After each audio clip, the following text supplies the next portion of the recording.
Question ce soir, pourquoi est-ce que les Grecs n'arrivent pas à faire rentrer l'argent dans les caisses? Eh bien David, c'est un constat incroyable, l'impôt ne rentre pas. Quelques exemples, des Grecs fortunés, possédant villas avec piscine et qui ne payent pas d'impôt, c'est fréquent, c'est la fraude généralisée.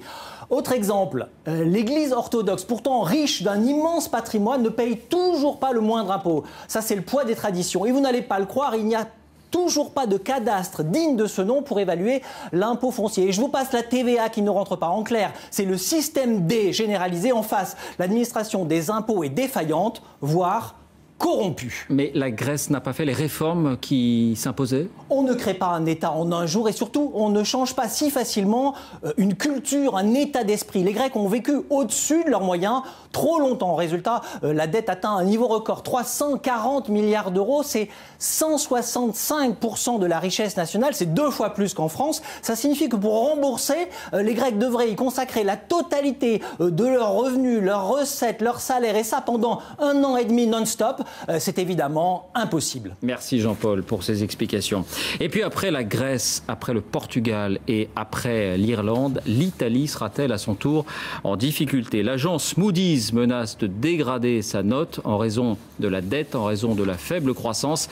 Là-bas aussi, des indignés commencent à se faire entendre et les jeunes diplômés ont bien du mal à trouver un travail à la hauteur de leur qualification. Reportage Renaud Bernard, Karine Guillaume. Ces gants, ce balai, cet uniforme, pour Alessandra, c'est le résultat de 7 années d'études.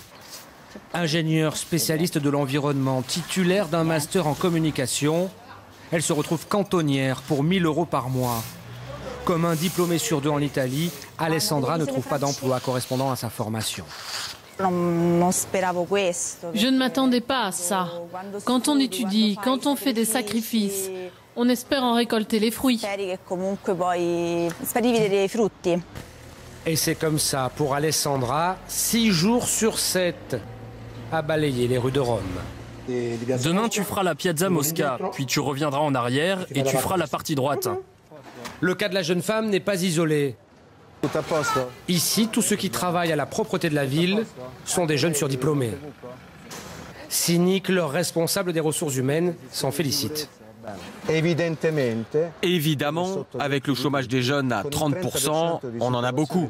Et eux, ils sont flexibles. Ils travaillent le matin, l'après-midi, la nuit, le dimanche. Quand elle quitte son travail, cette jeune femme n'hésite pas à dire qu'elle a de la chance d'avoir un salaire. Mais elle s'avoue quand même désabusée. Avec cette vie, à 34 ans, je me retrouve sans compagnon et sans enfant.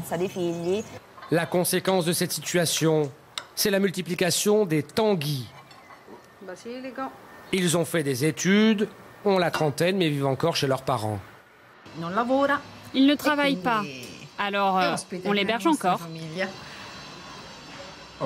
Hébergé. C'est comme ça. Moi, à 23 ans, j'étais mariée, fiancée depuis 4 ans. J'avais tranquillement fini mes études et je travaillais. Matteo ne trouve rien malgré une terminale bilingue effectuée aux États-Unis et un diplôme d'économie. Alors aujourd'hui, il dort tous les soirs dans sa chambre d'enfant. Je me sens comme un gamin qui n'aurait même pas 20 ans. J'ai l'impression d'avoir 6 ans.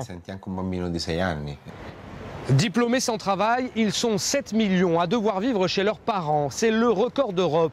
Et ça n'est pas le seul battu par l'Italie du fait de la crise économique. Ce printemps, il y a eu un concours administratif. 58 000 candidats se sont présentés. Il n'y avait que 113 postes à pourvoir.